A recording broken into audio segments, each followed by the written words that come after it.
को इस सामुदायिक अस्पताल का लाभ अब मिलेगा। यहाँ आधुनिक सुविधाएं मिलेंगी। माननीय मुख्यमंत्री जी के नेतृत्व में ऐसे अस्पतालों में विशिष्ट प्रकार की सेवाएं भी दी जा रही हैं।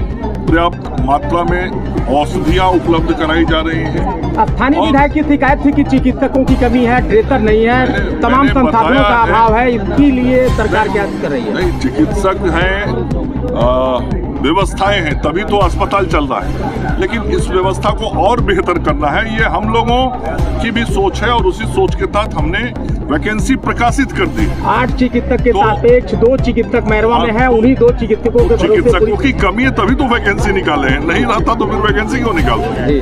आखिर नियुक्ति कब होती है? जब पद खाली रहता है तब ना।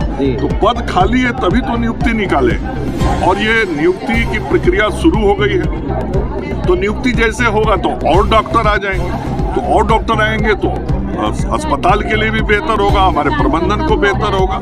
तो एक एक चीज पर मैं स्वयं भी ध्यान रखता हूँ, एक एक चीज को माइन्यूटली समझता हूँ और जनहित में कैसे सुविधाओं का विस्तार हो उसको काम को हम लोग करते हैं। नहीं तो आज जो ये अस्पताल आप देख रहे हैं, कल्पना कर सकते थे क्या कि बिहार के किसी सुदूर क्षेत्र में इतना आधुनिक अस्पताल बन सकता है? नहीं कर सकते। तो ये बदलता हुआ बिहार है, ये बढ़ता हुआ बिहार है। इसमें क्या कहेंगे? जीएनएम का ट्रांसफर का मामला बड़ी गरमाया हुआ है।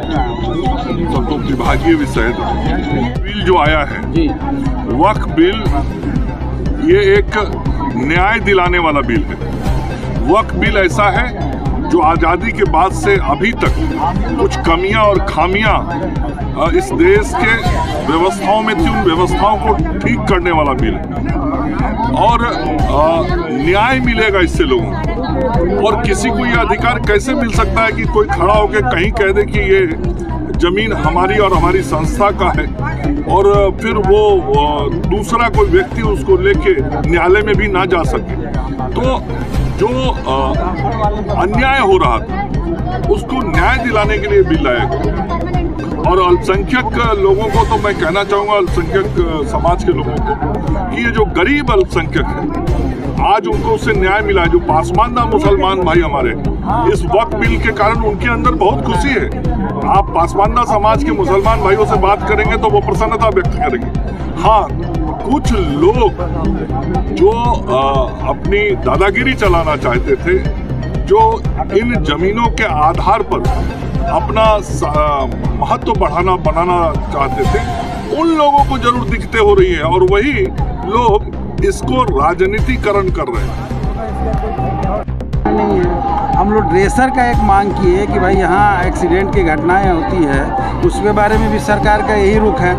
तो बोलने के लिए बोलते ज़रूर लोग हैं, लेकिन सच यही है कि अभी भी स्वास्थ्य व्यवस्था बहुत ही गड़बड़ है। और पटना जो कोई भी पेशेंट यहाँ आता है, इसको यहाँ से रेफ़र करके सिवान भेजा जाता है, और कोई सीरियस पेशेंट का सिवान में इलाज नहीं होता, उसको पटना रेफ़र किया जाता है या गोरखपुर लोग जाते हैं, और वहाँ जाने के बाद उनका भारी शोषण होता है। सरकारी अस्पताल में कोई व्यवस्था वहाँ नहीं है। चुनावी वर्ष है, विधायक जी चुनावी वर्ष है, ऐसा नहीं लग रहा आपको कि वक्त बिगला करके एक पारंपरिक वोटों को साधने की ताजीद की जा रही है सत्ता द्वारा? बिल्कुल। भारतीय जनता पार्टी की जो दिल्ली सरकार है, उसके पास जनता के लिए कोई एजेंडा नहीं है। महंगाई रोकेंगे, 2 करोड़ नौकरी देंगे, किसानों की कीमत बढ़ाएंगे, फसलों की, ये सारी घोषणाएं हुई, कुछ नहीं हुआ।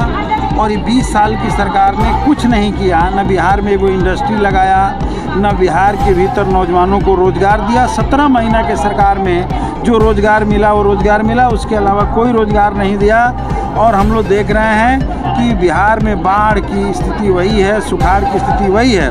और आज अभी हमारे एनएम लोग मांग कर रहे हैं ट्रांसफ़र का, इस पर भी कुछ नहीं बोल रहे हैं। हमारे जो है आयुष डॉक्टर लोग हैं, उनका भी सवाल बना हुआ है, उनकी बहाली नहीं निकल रही है। तो ये कुल मिलाकर के समस्याओं का अंबार खड़ा है। सरकार पूरी तौर पर फेल्योर है। हमारे माननीय मुख्यमंत्री जी बिहार के सत्ता चलाने में भी असमर्थ साबित हो रहे हैं, आज लगातार आप देख रहे हैं। और ऐसी स्थिति में बिहार के अंदर निश्चित तौर पे मैं कहूँगा कि ये जो माहौल बन रहा है, इस माहौल को बदल देने के लिए, नैरेटिव को उल्टा ले जाने के लिए वक्फ बिल का मामला भाजपा ले आई है कि समाज में ध्रुवीकरण हो जाए और हिंदू मुस्लिम की राजनीति करके बिहार के सत्ता में आ जाए। ये संभव नहीं है। वक्फ बिल भारतीय संविधान के मूल भावना के खिलाफ है और इस देश के संविधान सब धर्म के लोगों को बराबर का आज़ादी देता है। इसलिए किसी भी धर्म की वक्फ की संपत्ति को, दान दी हुई संपत्ति को में सरकार का कोई हस्तक्षेप नहीं होना चाहिए।